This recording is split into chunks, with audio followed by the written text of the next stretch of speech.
ಏನಾಗೈತೆ ಅಂದರೆ ಅದೇ ಇವ್ರು ಹೇಳ್ತಾರೆ ಆಕ್ಸಿಡೆಂಟ್ ಆಗುತ್ತೆ ಅಂತ ನಮ್ಗೆ ಗೊತ್ತಿಲ್ಲ, ಗಾಡಿ ಓಡಿಸ್ತಾ ಇರ್ತೀವಿ. ಬಟ್ ಆದಾಗ್ಲೇ ಕೈ ಹೋಗಿದೆಯಾ ಕಾಲು ಹೋಗಿದೆಯಾ ಅಂತ ಗೊತ್ತಾಗೋದು. ಸೊ ಇಲ್ಲಿ ಒಟ್ಟು ಓವರಾಲ್ ಆತ್ಮನಿತ್ತು, ಆತ್ಮನೂ ಕೊಂಡ್ಬಿಟ್ರು. ಜೀವ ಹೋಗಿ 15 ವರ್ಷ ಆಗಿದ್ದ ದೇಹ ಇದನ್ನು ಹೋಗಿ ಆತ್ಮನ ಇವತ್ತು ಗಾಳಿಲಿ ನೋಡ್ತಾ ಇರೋರು ಇವತ್ತು ಅದನ್ನು ತೆಗೆದುಬಿಟ್ರು. ಸೊ ಅದನ್ನು ತೊಗೊಳಕ್ಕಾಗಿಲ್ಲ. ಲಾಂಗ್ ಲೀವ್ ಒಂದು ಕಡೆ ಅವ್ರು ಪ್ಲ್ಯಾಂಡಾಗಿ ಇದನ್ನು 100% ಹೇಳ್ದಂಗೆ ನಾನು ಆಲ್ಮೋಸ್ಟ್ ನನಗೆ ಗೊತ್ತಿರೋ ನನ್ನ ಚಿಕ್ಕಭಿಮಾನಿ ನನ್ನ ಅಂತ ಅಂದ್ಕೊಂಡಿದ್ದೀನಿ. ನನಗೆ ಜನವರಿಗೆ ಬಂತಂತೆ ಇದ್ರ ನೋಟಿಸು. ನನಗೆ ಅಪ್ಪಾಜಿ ಮೇಲೆ ಹಣೆ ನನ್ನ ಇಬ್ಬರು ಮಕ್ಕಳ ಹಣೆಗೂ ನನಗೆ ಗೊತ್ತಿಲ್ಲ ಇದು ನೋಟಿಸ್ ಬಂದಿದೆ, ಅದು ಅವ್ರ ಕಡೆ ಆಗಿದೆ ಅನ್ನೋದು. ಬಟ್ ಕೇಸ್ ನಡೆದಿದೆ ಅಂತ ಗೊತ್ತಿತ್ತು. ಅದಕ್ಕೆ ನಾವು ಜಗಳ ಕೋಪ ಎಲ್ಲೂ ಮಾಡಬಾರ್ದು, ಅವ್ರ ಥರ ನಾವು ಶಾಂತ ರೀತಿಯಲ್ಲಿ ಹೋಗ್ಬೇಕಂತ ಅವ್ರನ್ನ ಫಾಲೋ ಮಾಡ್ತಿದ್ವಿ. ಅದು ನಮ್ಗೆ ಸಿಗುತ್ತೇನೋ ನಂಬಿಕೆ ಮೇಲೆ. ಲಾಯರ್ ನಮ್ಮ ಕಡೆ ಇದ್ದಾರೆ, ನಡೀತಿದ್ದಾರೆ ಅಂತ ಪ್ರತಿ ತಿಂಗಳು ಲಾಯರ್ದು ನಡೆದಾಗ ಅವ್ರು ಹೇಳೋರು ನೆಕ್ಸ್ಟ್ ಮಂತು ನಮಗೆ ಆಗುತ್ತೆ, ನೆಕ್ಸ್ಟ್ ಮಂತ್ ಆಗುತ್ತೆ. ಆ ನಂಬಿಕೆ ಮೇಲೆ ನಾವು ಬಂದ್ವಿ ಹೊರತು ನಮಗೆ ದೇವರಣೆಗಳು ಗೊತ್ತಿಲ್ಲ ಜನವರಿಗೆ ಇದು ಬಂದಿದೆ ಅನ್ನೋದು. ಯಾರ್ಯಾರಿಗೆ ಗೊತ್ತಿತ್ತೋ ನಮ್ಗೆ ಇನ್ಫಾರ್ಮೇಷನ್ ಅಂತೂ ತುಂಬ ಜನಕ್ಕೆ ಯಾವ ಸಂಘಗಳಿಗೂ ಬಂದಿಲ್ಲ. ಸೊ ಇದು ಹೆಂಗಿದೆ ಅಂದರೆ ಇದನ್ನು ನಾವು ಗೊತ್ತಿರೋರಿಗೆ ಹೆಂಗೆ ಅನಿಸ್ತೋ ಗೊತ್ತಿಲ್ಲ. ಅಭಿಮಾನಿಗಳಿಗೆ ಇದು ಯಾವಾಗ ಬಂತು ನೋಟಿಸು, ಯಾವಾಗ ತೊಗೊಂಡ್ರು, ಇದು ನಮಗೆ ಯಾಕೆ ಬರಲಿಲ್ಲ ವಿಷಯ ಅಂದರೆ ನಾವ್ಯಾರು ನಾವು ಅನ್ಸುತ್ತೆ ಇವ್ರು ಯಾಕೆ ಇಲ್ಲಿ ಹುಟ್ಟಿದ್ರು ಅಂತ ಅನ್ಸ್ಬಿಡ್ತಾವೆ. ನನ್ನ ಕನ್ನಡದಲ್ಲಿ ಹುಟ್ಟಬಾರ್ದಾಗಿತ್ತು ಇವರು. ಭಾರತಿ ಅಮ್ಮನೂ ಅಷ್ಟೇ, ನಮ್ಮ ಇದರಲ್ಲಿ ಇವರಿಬ್ಬರು ಫಸ್ಟ್ ಆಫ್ ಆಲ್ ಆ್ಯಕ್ಟರಾಗಿ ಇರಬಾರ್ದಾಗಿತ್ತು. ಅವರಿಬ್ಬರಿಗೂ ಆಗಿರೋ ಅನ್ಯಾಯ, ಅವರು ಸ್ಟ್ರಗಲ್ ಮಾಡಿರೋ ಒಬ್ಬ ಒಂಟಿ ಹೆಂಗ್ಸಾಗಿ ಸ್ಟ್ರಗಲ್ ಮಾಡಿದ್ದಾರೆ, ಅವ್ರದ್ದು ಯಾರಿಗೂ ಲೆಕ್ಕ ಇಲ್ಲ. ಅವತ್ತಿಂದ ಒಬ್ಬಂಟಿಯಾಗಿ ಬಂದಿದ್ದಾರೆ, ಎಷ್ಟು ಹೆಲ್ಪ್ ಮಾಡ್ಕೊಂಡು ಬಂದ್ರೂ ಇವ್ರದ್ದು ಲೆಕ್ಕ ಇಲ್ಲ. ಸೊ ಹಂಗಾದಾಗ ಮನುಷ್ಯನಿಗೆ ಒಂದು ವ್ಯಾಲ್ಯೂ ಸಿಗೋದು ಬೇಡ. ಅಟ್ಲೀಸ್ಟ್ ಒಬ್ಬ ಮನುಷ್ಯ ಅಂತಂದ್ರೆ ಕನ್ಸಿಡರ್ ಮಾಡಿಲ್ಲ ಅಂದರೆ ನಮ್ಮ ಸರ್ಕಾರ ಯಾಕೆ ಬೇಕು, ನಮ್ಮ ಕರ್ನಾಟಕ ನಮ್ಮ ವಾಣಿಜ್ಯ ಮಂಡಳಿ ಯಾಕೆ ಬೇಕು, ನಮ್ಮ ಕನ್ನಡ ಇಂಡಸ್ಟ್ರಿ ಹೆಂಗೆ ಓಡುತ್ತೆ. ನೀವು ಹಳಬ್ರಿಗೆ ನೀವು ಗೌರವ ಕೊಟ್ಟಿಲ್ಲ ಅಂದರೆ ಹೊಸಬ್ರುಗಳಿಗೂ ಈಗ ನಟರುಗಳು ನಿಮಗೆ ಹೆಂಗೆ ಸಿಗುತ್ತೆ, ನಿಮಗೆ ಹೊಸದು ಅನ್ನೋದು ನಿಮ್ಗೆ ಹೆಂಗೆ ಸಾಧ್ಯ ಬರುತ್ತೆ. ಇವಾಗ ನಮ್ಮ ಅಪ್ಪ ಅಮ್ಮನ ಗೌರವ ಮಾಡಿಲ್ಲ ಅಂದರೆ ನಮ್ಮ ಗೌರವ ನಮ್ಮ ಮಕ್ಕಳು ಕೊಡೋದಿಲ್ಲ, ನಮ್ಮ ಮಕ್ಕಳು ನಮ್ಮನ್ನು ಪಾಲಿಸೋದಿಲ್ಲ. ಹೋಗಮ್ಮ ನೀನೇ ಹಂಗೆ ಮಾಡಿ ತಾತಾಜಿಗೆ ಅಂತ ಹೇಳ್ತಾರೆ. ಸೊ ಆ ಥರ ಇರುವಾಗ ನಿಮ್ಮ ಮನೇಲಿ ಈ ಥರ ತೆಗೆದ್ರೆ ನೀವು ಒಪ್ತೀರಾ? ಒಬ್ಬ ಇದು ಈಗ ಮಣ್ಣು ಮಾಡಿ ಒಂದು ಪಕ್ಷ ದಾದ ಅವ್ರನ್ನ ದಹನ ಮಾಡಿಲ್ಲ, ಮಣ್ಣು ಮಾಡಿದ್ವಿ ಅಂತ ಅಂದ್ಕೊಳ್ಳೋಣ. ಮಣ್ಣು ಮಾಡಿ ಹಾಗಾದ್ರೆ ನೀವು ಹಸಿ ಪಂಜರ ತೆಗಿತಾ ಇದ್ರಾ? ನೀವು ಒಂದೊಂದು ಮೂಳೆ ಎತ್ತುತ್ತಾ ಇದ್ರಾ? ಇಷ್ಟು ದಿನ ನೀವು ಆ ಥರ ಮಾಡ್ತಾಯಿದ್ರಾ? ನಿಮ್ಮ ಮನೇಲಿದ್ರೆ ನೀವು ಮಾಡೋಕ್ಕೆ ನೀವು ಮನಸ್ಸು ಒಪ್ತಾ ಇತ್ತಾ? ಯಾಕೆ ಈ ಥರ ಮಾಡಿದ್ದೀರಾ? ಆ ಮೂಳೆ ತೆಗಿಯೋಕ್ಕೆ ನಿಮ್ಮ ಮನಸ್ಸು ಕೈಕಾಲು ನಡಗಲಿಲ್ವಾ? ನಿಮಗೆ ಮನಸ್ಸು ಒಪ್ಪಲಿಲ್ವಾ? ನಿಮಗೆ ವೈಬ್ರೇಷನ್ ಬರಲಿಲ್ವಾ? ನಿಮ್ಮ ತಾಯಿ ತಂದೆ ಮಾತ್ರ ತಾಯಿ ತಂದೆನಾ? ಅವ್ರನ್ನ ನಾವೆಲ್ಲರೂ ತಂದೆ ಸ್ಥಾನದಲ್ಲಿ ಇಟ್ಟು ಪೂಜೆ ಮಾಡ್ತೀವಿ. ಇವತ್ತು ನಮ್ಮ ಮನೇಲಿ ದೀಪ ಉರಿಯುತ್ತೆ ಅವರಿಗೋಸ್ಕರ, ನಮ್ಮ ತಂದೆ ತಾಯಿ ಸ್ಥಾನದಲ್ಲಿ ಇಟ್ಟು ಪೂಜೆ ಮಾಡ್ತೀವಿ ಅಂದಾಗ ನಿಮ್ಗೆ ಆಸ್ತಿ ಮಣ್ಣನ್ನು ನಾವು ಜಾಸ್ತಿ ಇಷ್ಟಪಡಬಾರ್ದು, ದುಡ್ಡನ್ನ ಇಷ್ಟಪಡಬಾರ್ದು. ಮಣ್ಣು ನಮ್ಮನ್ನು ಬೇಗ ಕರ್ಕೊಂಬಿಡುತ್ತೆ. ಮಣ್ಣಿಗೋಸ್ಕರ ಮಣ್ಣನ್ನು ಮಾರೋಕ್ಕೋಸ್ಕರ ಅವ್ರು ಅಲ್ಲಿವರೆಗೂ ಮಣ್ಣು ಥಿಂಕ್ ಮಾಡಿದ್ದಾರೆ ಅಂದರೆ ನೀವು ಜಾಸ್ತಿ ದಿನ ಈ ಮಣ್ಣಲ್ಲಿ ಮೇಲ್ಗಡೆ ಓಡಾಡ್ಕೊಂಡು ಇರ್ತೀರಿ ಅಂತ ನಂಬಿಕೆ ಇಲ್ಲ. ಅಭಿಮಾನಿಗಳು ಶಾಪ ಅಂದ್ಕೊಳ್ಳಿ, ಅವ್ರು ಕೋರ್ತಿರೋದಂತ ಅಂದ್ಕೊಳ್ಳಿ. ಯಾಕಂದರೆ ಅವ್ರಿಗೆ ಅನ್ಯಾಯ ಆಗುವಾಗ ಅವ್ರು ಕೋರೇ ಕೊಡ್ತಾರೆ. ಅಲ್ಲಿ ಬಂದು ನಾವು ವರ್ಷಕ್ಕೆ 2 ಸಲ ಅಲ್ಲಿ ಆತ್ಮ ಓಡಾಡ್ತಿದ್ವಿ ಅಂತ ನಾವು ಬರ್ತಾಯಿದ್ವಿ. ಪುಣ್ಯ ಹೇಳಿದ ಥರ ನಾವು ಏನಕ್ಕೆ ಬರ್ತಿದ್ವಿ ಅಲ್ಲಿ ಅಂದರೆ ವರ್ಷ ಪೂರ್ತಿ ಬರೋಕ್ಕೆ ನಾವು ಬರ್ತಿದ್ವಿ, ಅದನ್ನು ತಪ್ಪಿಸಿದ್ರಿ. ವರ್ಷಕ್ಕೆ 2 ಸಲ ಬರ್ತಾಯಿದ್ವಿ. ಯಾಕೆ ಅಂದರೆ ನಾವು ಮನೇಲಿ ಎಷ್ಟೇ ನೋಡಿದ್ರು ಅವ್ರನ್ನ ನೋಡಿದ್ರೆ ನಮಗೆ ತೃಪ್ತಿ. ಒಂದು ವೀಡಿಯೋ ಮಾಡಿದ್ರೆ ಒಂದು ಫೋಟೋ ಹಾಕೊಂಡ್ರೆ ನಮಗೆ ತೃಪ್ತಿ. ವರ್ಷದ ನೆನಪು ನಮಗೆ ವರ್ಷ ಪೂರ್ತಿ ಆ ನೆನಪಿರ್ತಾಯಿತ್ತು. ನಾವು ದಾದಾ ಪುಣ್ಯಭೂಮಿಗೆ ಹೋಗಿದ್ವಿ, ನಮ್ಮ ಅಪ್ಪಾಜಿ ಪುಣ್ಯಭೂಮಿಗೆ ಹೋಗಿದ್ವಿ ಅನ್ನೋದು. ನಿಮಗೆ ಅವರು ದ್ರೋಹ ಮಾಡಿದ್ದಾದರೂ ಏನು 10 ಕುಂಟೆ ಬೇಡ 5 ಕುಂಟೆನೇ ಕೇಳಿದ್ದು ನಾವು. ಹೋಗ್ಲಿ ಅಟ್ಲೀಸ್ಟ್ 5 ಕುಂಟೆಗೆ ನೀವು ಕೊಡ್ಬೋದಾಗಿತ್ತಲ್ವ. ಕಾಂಪೌಂಡ್ ಹೊಡೆದು ಸ್ಟ್ರೇಟಾಗಿ ಸುತ್ಕೊಬರೋದಿತ್ತು, ಬೇಡ ಕಾಂಪೌಂಡ್ ಹೊಡೆದು ಸ್ಟ್ರೇಟಾಗಿ ಇಷ್ಟು ಬಂದು ಇಬ್ಬರೇ ಅಭಿಮಾನಿ ಹಿಂಗೆ ಸುತ್ಕೊಂಡು ಹೋಗೋ ಥರ ನೀವು ಕೊಡ್ಬೋದಾಗಿತ್ತಲ್ವ. ಆಚೆ ಕಡೆನೂ ಜಾಗ ಇರಲಿಲ್ಲ, ಅವ್ರ ಸಮಾಧಿ ಇದ್ರ ಮೇಲೇ ಜಾಗ ಇತ್ತು ಬರೋದಕ್ಕೆ, ಅದನ್ನು ನೀವು ಮಾಡ್ಬೋದಾಗಿತ್ತಲ್ವ. ಅಷ್ಟು ಕೇಳ್ಕೊಂಡ್ರು 15 ವರ್ಷದಿಂದ ಒಬ್ಬ ಮನುಷ್ಯನಿಗೆ 5 ಕುಂಟೆ ಜಾಗ ಕೊಡೋಕ್ಕೆ ನಿಮಗೆ ಯೋಗ್ಯತೆ ಇಲ್ಲ ಅಂದರೆ, ಅವ್ರನ್ನ ನೀವು ಅಳುವು ನೀವು ಕೇಳಲ್ಲ ಅಂದರೆ ಮತ್ತೆ ನೀವು ಇನ್ನೇನು ಮಾಡ್ತೀರಾ? ಮನುಷ್ಯರಾಗಿ ಏನಕ್ಕೆ ಹುಟ್ಟಿದ್ದೀರಾ? ಮಾನವೀಯತೆ ಎಲ್ಲೂ ಹೋಗಿದೆ, ಕಲಿಗಾಲ ಹೋಗ್ತಾ ಇದೆ, ಸತ್ಯಕಾಲ ಬರ್ತಾ ಇದೆ ಅಂತ ಹೇಳಿದ್ದಾರೆ, ಕೃಷ್ಣ ಹೇಳಿದ್ದಾನೆ. ಹಾಗಾದ್ರೆ ಸತ್ಯಕಾಲ ಬರೋದಕ್ಕೆ ಇದು ಅವ್ರ ಕೆಟ್ಟ ಗುಣಗಳು ತೋರಿಸಿರೋದಕ್ಕೆ ಅಪ್ಪಾಜಿ ತೋರಿಸಿರೋ ಒಂದು ಇದು ಅಂತ ನಾವು ಅನ್ಕೊತಾ ಇದ್ದೀವಿ. ಯಾವ ಥರ ಹೇಳ್ಬೇಕಂದ್ರೆ ಮಾತಿಲ್ಲ ಯಾವ ಹೇಳ್ಬೇಕಂತ. ಅಳೋದಕ್ಕೂ ಕಣ್ಣಿಂದ ನೀರು ಬತ್ತೋಗಿದೆ ತುಂಬ ಜನಕ್ಕೆ. ಎಷ್ಟು ಅಳ್ತಾರೆ ಸರ್ ಈ ಅಭಿಮಾನಿಗಳು. ಅವ್ರ ಜೊತೆ ಇದ್ದಾಗ ಮುಖದಲ್ಲಿ ಆ ಮಾರ್ಕ್ಗಳು ತುಂಬ ಜನಕ್ಕೆ ನಾನು ನೋಡಿದ್ದೀನಿ. ಆ ಮಾರ್ಕ್ಗಳು ಇನ್ನೂ ಇದ್ದಾವೆ.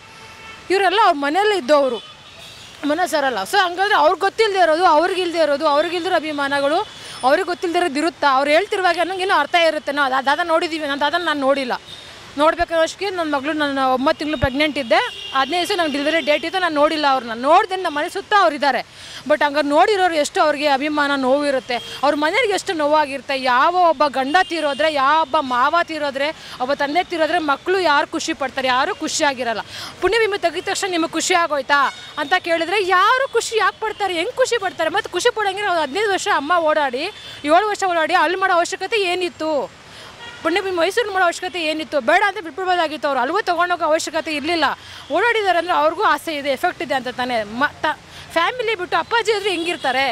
ಅವ್ರನ್ನ ವಿರೋಧವಾಗಿದ್ದಿದ್ರೆ ಅವ್ರು 30-40 ವರ್ಷ ಸಂಸಾರ ಹೆಂಗೆ ಮಾಡ್ತಾಯಿದ್ರು, ಅವ್ರ ಜೊತೆ ಮನೇಲಿ ಇದ್ರಲ್ವ ಅವರು. ಮಕ್ಕಳು ಅಂದರೆ ಭಾರಿ ಪ್ರೀತಿ ಅವರಿಗೆ. ಅಕ್ಕ ಹೇಳಿದ್ದಾರೆ ಇಂಟರ್ವ್ಯೂನಲ್ಲಿ, ಕೀರ್ತಿ ಅಕ್ಕ ಸಂಜೆ 6 ಗಂಟೆಗೆ ಬಂದಿಲ್ಲ ಅಂದರೆ ಗೇಟಲ್ಲಿ ನಿಂತ್ಕೊಂಡು ಕಾಯ್ತಾ ಇರೋರಂತೆ, ಯಾಕೆ ಲೇಟು ಅಂತ. ಅಷ್ಟು ಕೇರ್ ಮಾಡೋ ತಂದೆ ಹೆಂಗೆ ಫ್ಯಾಮಿಲಿ ಬಿಟ್ಟು ಬರೀ ಅಭಿಮಾನಿಗಳಿಗೆ ಮಾತ್ರ ನಾವು ಇದು ಮಾಡೋಕ್ಕಾಗುತ್ತೆ. ಎಲ್ಲರಿಗೂ ಅವರು ಪಾಲಕ್ ಪ್ರೀತಿ ಹಂಚಿದ್ದಾರೆ. ತಂದೆ ತಾಯಿ ಅಕ್ಕ ತಂಗಿದ್ದೀರಿ, ಅವ್ರ ಅಕ್ಕ ತಂಗಿದ್ದೀರೋದಾಗ ಅವ್ರು ಫುಲ್ ಇದಾಗ್ಬಿಟ್ರು, ಬೆಂದೋಗ್ಬಿಟ್ರು. ಯಾಕಂದರೆ ಅಕ್ಕ ತಂಗಿ ಇಬ್ಬರು ಪ್ರೀತಿ ತಂಗಿ ಅವರಿದ್ದಾಗಲೇ ಅವರು ಫುಲ್ ಇದಾಗ್ಬಿಟ್ರು. ನನಗೆ ಅವ್ರು ಫುಲ್ ಕುಗ್ಬಿಟ್ರು, ಆಧ್ಯಾತ್ಮಿಕ ಹೊಟ್ಟೋದ್ರು. ಸೊ ಅವರು ನೀವು ಅಷ್ಟು ಒಬ್ರಿಗೂ ಕೂಡ ನೋವು ಮಾಡಿಲ್ಲ, ಒಂದು ಇರುವೆ ಕೂಡ ನೋವು ಮಾಡ್ದಿರೋಂಥ ಮನುಷ್ಯ. ಯಾರಿಗೂ ಒಂದು ಪ್ರಶಸ್ತಿ ಕೇಳಲಿಲ್ಲ, ಯಾರು ಫಂಕ್ಷನ್ ಕರೆದಾಗ್ಲೂ ನಿನ್ಸಿ ಸಗಣಿಲಿ ಹೊಡೆಯೋದು, ಅವಮಾನಗಳು ಮಾಡಿದಾಗಲೂ ಅವ್ರು ಏನು ಯಾರ ಬಗ್ಗೆ ಪಾಯಿಂಟ್ ಮಾಡಲಿಲ್ಲ. ಯಾಕೆ ಇಂಥ ಮನುಷ್ಯ ಸಹಿಸ್ಕೊಂಡಷ್ಟು ಮನುಷ್ಯಗೆ ನೋವು ಅನ್ನೋದು ಇದೇನಾ ಅಂತ ನಮ್ಮ ಒಂದು ಪ್ರಶ್ನೆ ಏನಂದರೆ, ಅಂದರೆ ನಿಮ್ಮ ಮನಸ್ಸಲ್ಲಿ ಇನ್ನೂ ಎಷ್ಟು ಹಿಂಸೆ ಕೊಡಬೇಕಂತ ಇದೆ, ಇನ್ನೂ ಯಾರಿಗೆ ಹಿಂಸೆ ಕೊಡಬೇಕಂತ ನಿಮ್ಮ ಮನಸ್ಸಲ್ಲಿದೆ ಅಂತ ಕೇಳೋದು. ಆಗ ನೀವು ಆತ್ಮವಾಗೂ ನೋಡೋಕೆ ನಾವು ಇಷ್ಟಪಡೋಲ್ಲ. ನಾಳೆ ನೀವು ಆ ಮಣ್ಣಿಗೆ ಹೋಗಲ್ವಾ, ನಿಮಗೆ ಸಾವು ಬರಲ್ವಾ, ನಿಮ್ಮ ಮನೇಲಿ ಅಪ್ಪ ಅಮ್ಮ ಸಾಯಲ್ವಾ, ನಿಮ್ಮ ಸಾವು ಎತ್ತಿದ್ರೆ ನಿಮಗೆ ನಿಮ್ಮ ಮಗನ ತಂದೆ ತಾಯಿ ಸಾವು ಎತ್ತಿದ್ರೆ ನಿಮ್ಗೆ ನೋವು ಆಗಲ್ವಾ? ನೀವು ಹಿಂಗೆ ಲೈಫ್ ಟೈಮ್ ಇಲ್ಲೇ ಗುಡಿ ಹೊಸ್ಕೊಂಡಿರ್ತೀರಾ, ನೀವು ಸಾಯೋದೇ ಇಲ್ವಾ? ಆ ಥರ ಅಲ್ವಾ ಅವ್ರಿಗೂ ಸಾವು ಬಂದಿದೆ. 15 ವರ್ಷದಿಂದ ಅವ್ರಿಗೆ ಮನಸ್ಸಿಗೆ ಕೊಟ್ಟು ಈ ಥರ ಸಾಯಿಸಿದ್ದೀರಾ. ಯಾರು ಮಾಡಿದ್ದೀರೋ ಅವ್ರನ್ನ ನಾವು ನೋಡೋಕೆ ಇಷ್ಟಪಡ್ತೀವಿ. ಅವ್ರು ಹೆಂಗಿರ್ತಾರೆ ಅನ್ನೋದು ನಾವು ನೋಡಲೇಬೇಕು. ಇದು ಏನಾದರೂ ಅಂದ್ಕೊಳ್ಳಿ, ಅವ್ರು ಹೆಂಗೆ ಬದುಕಿರ್ತಾನೆ, ಅವ್ನು ಯಾವ ಥರ ಆರಾಮಾಗಿರ್ತಾನೆ, ಐಫೈಯಲ್ಲಿ ಓಡಾಡ್ಕೊಂಡಿರ್ತಾನೆ, ಒಳ್ಳೆ ಎಂಥ ಅರಮನೆಯಲ್ಲಿ ಇದ್ದರೂ ಅವ್ನ ಕಾಯಿಲೆ ಬರಲೇಬೇಕು, ಅವ್ನ ಸಾವು ಬರಲೇಬೇಕು, ಅವ್ನ ಸಾವು ನಾವು ನೋಡಲೇಬೇಕು. ಆಲ್ರೆಡಿ ಅವ್ರಿಗೆ ಕೆಟ್ಟದ್ದು ಬಯಸಿರೋ ಸಾವುಗಳು ನಾವು ತುಂಬ ಜನ ನೋಡಿದ್ದೀವಿ.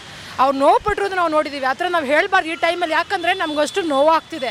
ನಾವು ಯಾವತ್ತೂ ಆಡಿಲ್ಲ ಯಾರ ಬಗ್ಗೆನೂ, ಅವರೇ ಮಾತಾಡಿಲ್ಲ, ಕೆಲಸ ಮಾಡ್ಕೊಂಡಿಲ್ಲ, ಯಾರ ಬಗ್ಗೆನೂ ಪಾಯಿಂಟ್ ಮಾಡಿ ನಾವು ಹೇಳ್ತಾ ಇಲ್ಲ. ಯಾಕಂದ್ರೆ ಇವತ್ತು ಕಾರಣ ಬಂದಿದೆ ಅಂತ ಹೇಳ್ತಾ ಇದ್ದೀನಿ. ತುಂಬ ಜನದ ನೋವು ಸಾವುಗಳು ಅವ್ರು ಪಟ್ಟರು ನೋವು ನಾವು ಅನುಭವಿಸ್ತಾರೆ ಅಂತಾರಲ್ಲ, ಅದನ್ನು ನಾವು ನೋಡಿದ್ದೀವಿ. ಬಟ್ ಇನ್ನೂ ಮುಂದಕ್ಕೆ ನಾವು ಕಾಯ್ತಾ ಇದ್ದೀವಿ. ಹಿಂಗೂ ನಿಮ್ಗೆ ಇನ್ನೂ ತಪ್ಪಿಸ್ಕೊಳ್ಳೋ ಒಂದು ಚಾನ್ಸ್ ಸಿಕ್ಕಿದೆ, ಈಗ ಆಗೋಗಿದೆ.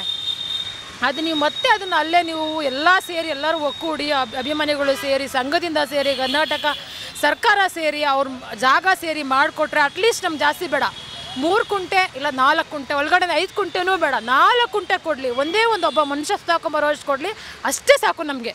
ಅಲ್ಲಿ ನಿಮ್ಗೆ ಅವಾಗ ನಿಮ್ಗೆ ಮಾಡೋದು ಇಂಪ್ರೂವ್ಮೆಂಟ್ ಆಗುತ್ತೆ. ಯಾಕಂದರೆ ನಾವು ಜನ ಅಭಿಮಾನಿಗಳು ಹೋಗ್ತಿರೋದ್ರಿಂದ ನಿಮ್ಗೆ ಇನ್ನೂ ಅದರಿಂದ ಹೆಸರು ಬರುತ್ತೆ ಅಂತ ಹೆಸರು ಹಾಳಾಗಲ್ಲ. ನಿಮಗೆ ಇನ್ನೂ ಅವ್ರ ಆಶೀರ್ವಾದ, ಎಷ್ಟು ಹಿರಿಯ ಅಭಿಮಾನಿಗಳು ನಿಮ್ಗೆ ಆಶೀರ್ವಾದ ಮಾಡ್ತಾರೆ. ಏನಂತ ಗೊತ್ತಾ, ಒಳ್ಳೆ ಮನುಷ್ಯ ಬಿಡಪ್ಪ, ಒಳ್ಳೆ ಮನುಷ್ಯ ಅಟ್ಲೀಸ್ಟ್ ಕೊಟ್ಟನಲ್ಲ ಅಂತ. ಆ ಆಶೀರ್ವಾದ ನಿಮ್ಮ ಮಕ್ಕಳಿಗೆ ಮೊಮ್ಮಕ್ಳಿಗೆ ಕಾಯುತ್ತೆ. ನೀವು ಶಾಪ ನಿಮ್ಮ ಕೈನಲ್ಲೇ ಇದೆ, ಆಶೀರ್ವಾದ ನಿಮ್ಮ ಕೈನಲ್ಲೇ ಇದೆ. ಇವತ್ತಿಗೂ ನೀವು ತೊಗೋಬೇಕು ಅಂತ ನೀವು ಡಿಸೈಡ್ ಮಾಡಿದ್ರೆ ಇನ್ನೂ ಟೈಮ್ ಇದೆ. ಇನ್ನು 36 ದಿನ ಇದೆ ನಮ್ಮ ಅಪ್ಪಾಜಿ ಹುಟ್ಟುಹಬ್ಬಕ್ಕೆ.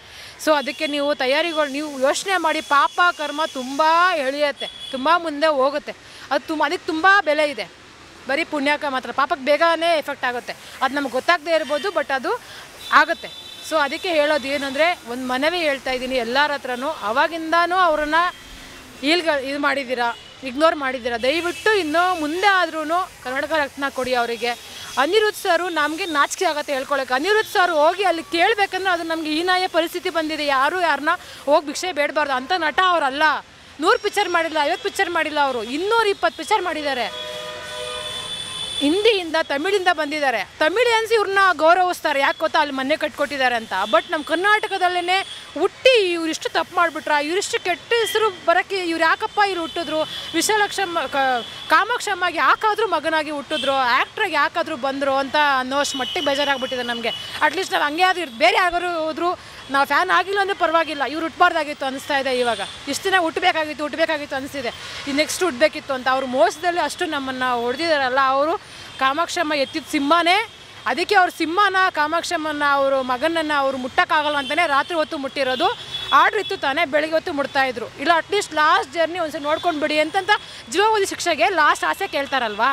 ನೋಡಮ್ಮ ನಿಮ್ಗೆ ಆಸೆ ಇದೆ ಅಲ್ವಾ, ಅಭಿಮಾನಿಗಳು ಬಂದು ನೋಡ್ಕೊಬಿಡಿ, ಫ್ಯಾಮಿಲಿ ಬಂದು ನೋಡ್ಕೊಂಡ್ಬಿಡಿ, ಅಂತಿಮ ದರ್ಶನ ಮಾಡಿ ಅಂತ ಬಿಡ್ತಾ ಇದ್ರಲ್ವಾ. ಅದನ್ನು ಕೂಡ ಮಾಡಿಲ್ಲ, ಇನ್ಫಾರ್ಮೇಷನ್ ಇಲ್ಲ. ಫುಲ್ ಸುತ್ತ ನೀವು ಬ್ಯಾನರ್ ಕಟ್ಕೊಂಡು ಅದನ್ನು ಇದು ಕಟ್ಕೊಂಡು ಒಂದು ಟೈಲ್ಸ್ ಪೀಸ್ ಕೂಡ ಬಿಡ್ದಾಗ ನೀವು ತೆಗ್ದಿದ್ರೆ. ಎಂತೆಂಥ ಪಿಂಕ್ ಕಲರ್ ಟೈಲ್ಸು.